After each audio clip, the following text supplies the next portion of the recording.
going to do it. I did it. I did it. I did the puzzle. Oh my God.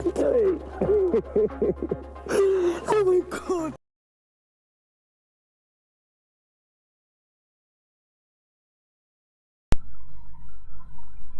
Wow, yesterday was one for the books. Yes, so much joy and excitement for Wanni after winning the Innocent IBM sponsored task. Well, you can imagine the amount of joy that she felt jumping on Ozzy, screaming, and did we won our first car? Did we won our first car? Well, I was so excited because finally somebody won the car was someone that never had the car. That's what I always look forward to in this particular tax. I'm like, I want it to go to somebody that doesn't have a car. You can actually see the value and the excitement and the joy when that person finally gets it. Well, you're welcome to our channel here, Leadership TV, and I am Cynthia Onwado. I bring you the gist from the Big Brother house. So you want to sit with me till the end of this video because we'll be analyzing, of course, the branded tax that Wanni won. Yes, Topher's media rounds and his feelings that, you know, are quite confusing. So sit down with me, we'll analyze this. So please don't go away. Please stay here with me. All right, back to the innocent tax. Remember that the innocent tax is one tax that people always look forward to in the Big Brother house because it comes with a brand new car, not just cash, a car,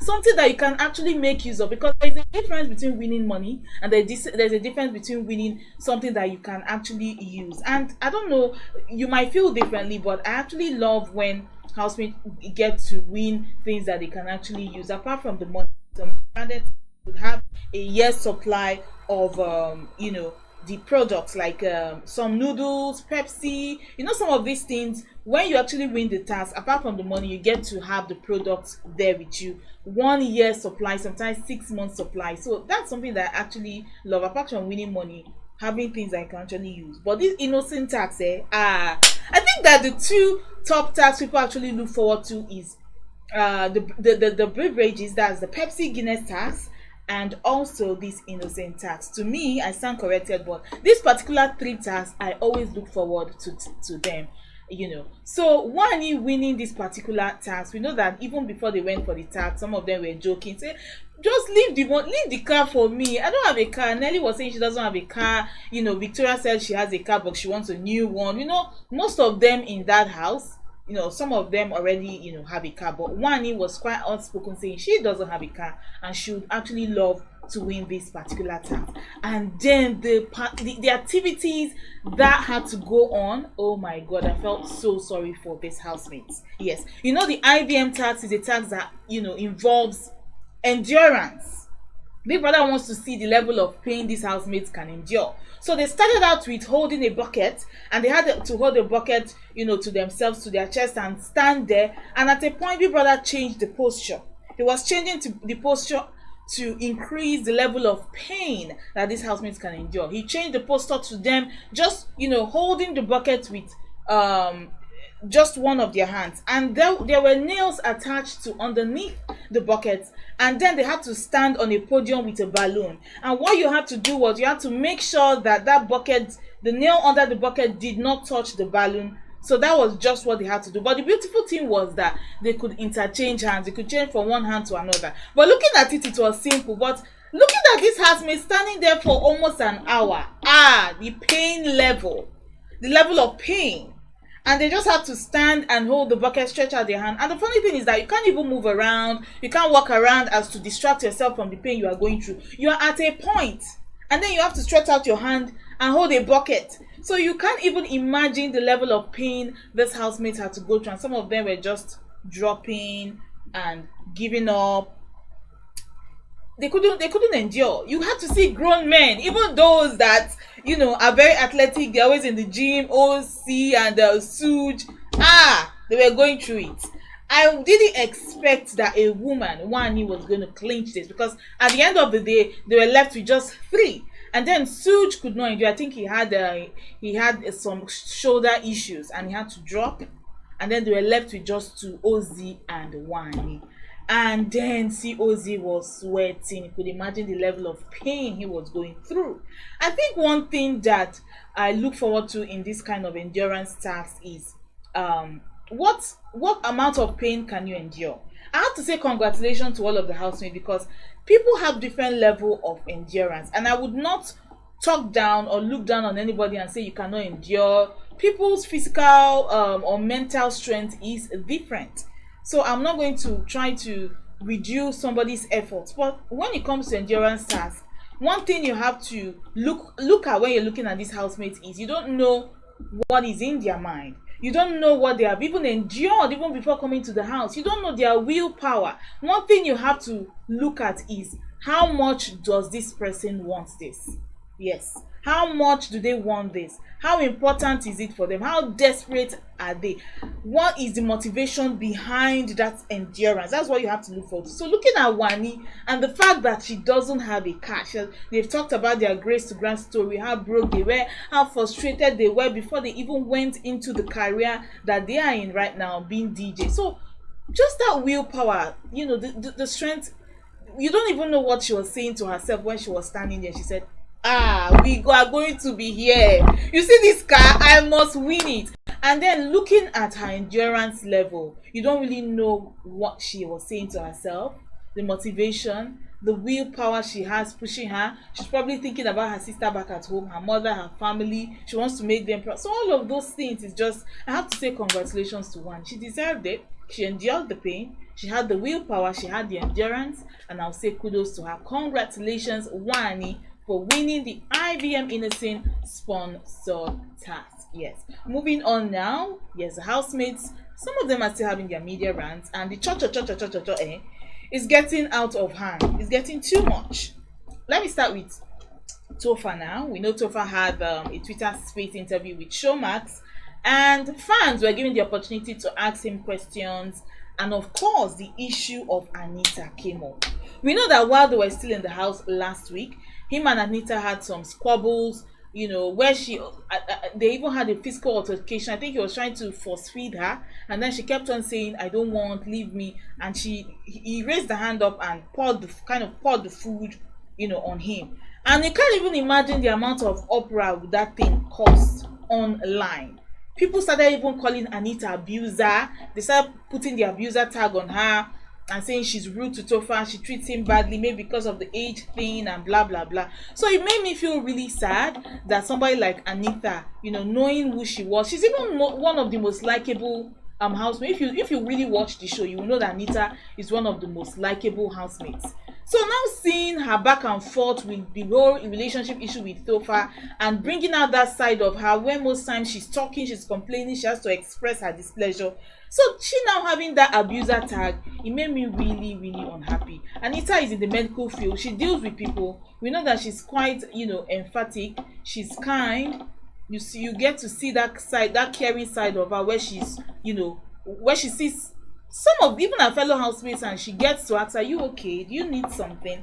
So having that abuser tag on her because of the ship she's in with Topher, I know, I just didn't really like it. But then when you have a friendship with some particular people, they get to bring out different sides of you. Just like in a marriage, they say, okay, the person you marry determines the kind of life you would have. You get to see that some people, when they have a group of friends, with some group of friends, they are this particular way, and then with other group of friends, they are this particular way. People bring out different sides in you. There are people that you are with and you are all bubbly, you are partying, you are going out, you are laughing, you are happy, and then you are with some other group of people and you are more, you know, serious. They push you, they motivate you to, you know, do more, how would I put it now, not get to do more serious things. So different people bring out different sides of it. I think that's just the issue with Anita and Topher. I don't really subscribe to the abuser tag. But then fans got to ask Topher, we feel like Anita was rude to you. Why is it like that? She's always shouting on you. She's always talking to you anyhow. And Topher had to defend Anita and said, no, Anita is not like that. Anita that I know, most times when you see her complaining, it's because of something that I did. Topher made me happy because he actually took the blame. He said, blame it on me, don't blame it on Anita. Anytime you see Anita going off or complaining, I've probably done something to offend her. So please, Anita is not an abuser. Anita is not like that. This is just the kind of arguments that we have, and this is her way of reacting to it. So he just put fans in their place, and that made me happy. I'm like, okay, thank God he's defending her, because if he came out and now started even saying something in line with what is online, it will make me really, really sad, because I don't think Anita is an abuser. I don't think there's anything that makes her look like an abuser, and I don't think she should be associated with that kind of tag. So please, thank you to Topher. Another person shaking tables left and right is also Kassia. Okay, Kassia was asked about her least favorite housemates, and she said Nelly. Okay, that one shocked me because they were quite close in the house, and I'm like, okay, what's happening? So she said something about her issue with Onyeka and the fact that Nelly is an instigator, and she instigated the issue she had with Onyeka. And I'm surprised. I'm like, wait. If we look at this situation clearly, Kassia started the whole rumor about Onyeka wanting to be friends with the twins, Wanni and Anita, because of how much fans they have outside. When she started saying that to her husband, she used the word Onyeka told me, Onyeka told me. But on a Saturday live show, when Ebuka came and asked her the question, she changed that word to I felt like Onyeka was friends with Wanni and Handy because of their group of friends, and she interchanged her words. And even that parrot situation where the parrot spoke 3 times and said something about the whole friendship and the fact that Onyeka was close to the twins, because of how popular they were. She couldn't even confess immediately when the parrot said that. She had to go into the room to talk to Handy and confess and say, okay, I was the one that said that. Onyeka told me. This is what Onyeka told me, that this is the reason why she's close to you people. So I think Onyeka throughout that week, that was the week she had the friction with Kassia and Victoria, and still she didn't even know who said that thing the parrot said concerning her. And she came and asked Nelly, are you the one that said this to me? And you know that before that particular night Nelly and Kassia were having the discussion about the whole Onyeka thing, Kassia told Nelly that this is what Onyeka told her. And the sad thing is that Nelly believed Kassia hook, line, sinker, believed everything she said. So when Onyeka went back and asked Nelly, this is that I would love to know, are you the one that said what the parrot said? Nelly had to open up and say, no, I'm not the one, but Kassia told me that, told me something like that she's the one that said something like that. So Nelly just had to confess to Onyeka and said, okay, please, I'm not the one, no, it's Kassia, that said that. So that was when Kassia and Onyeka and Victoria had another second round of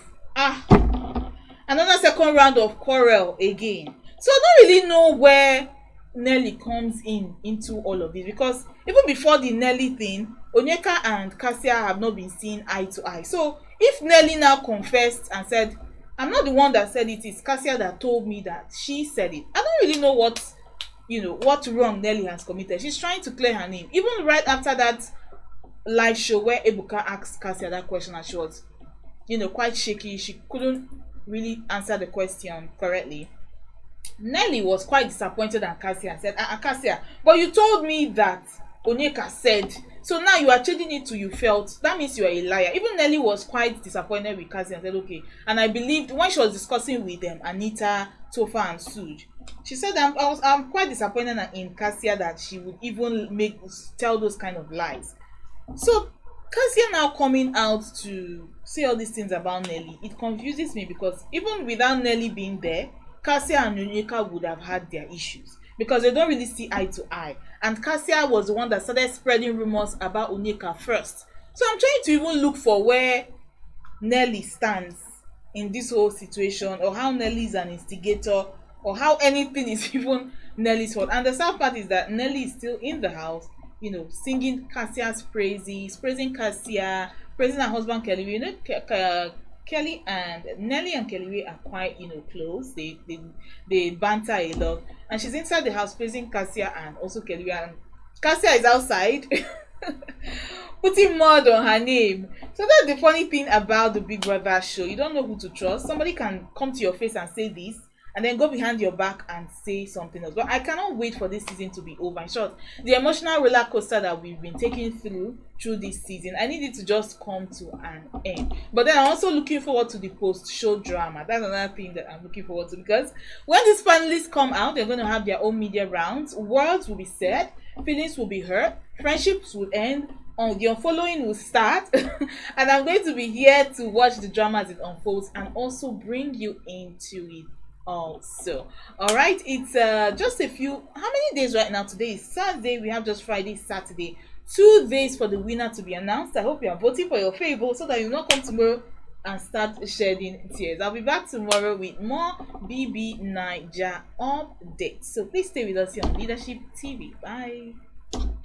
Thank you for watching. For sponsorship and advert placements, please contact 080-3688-6158.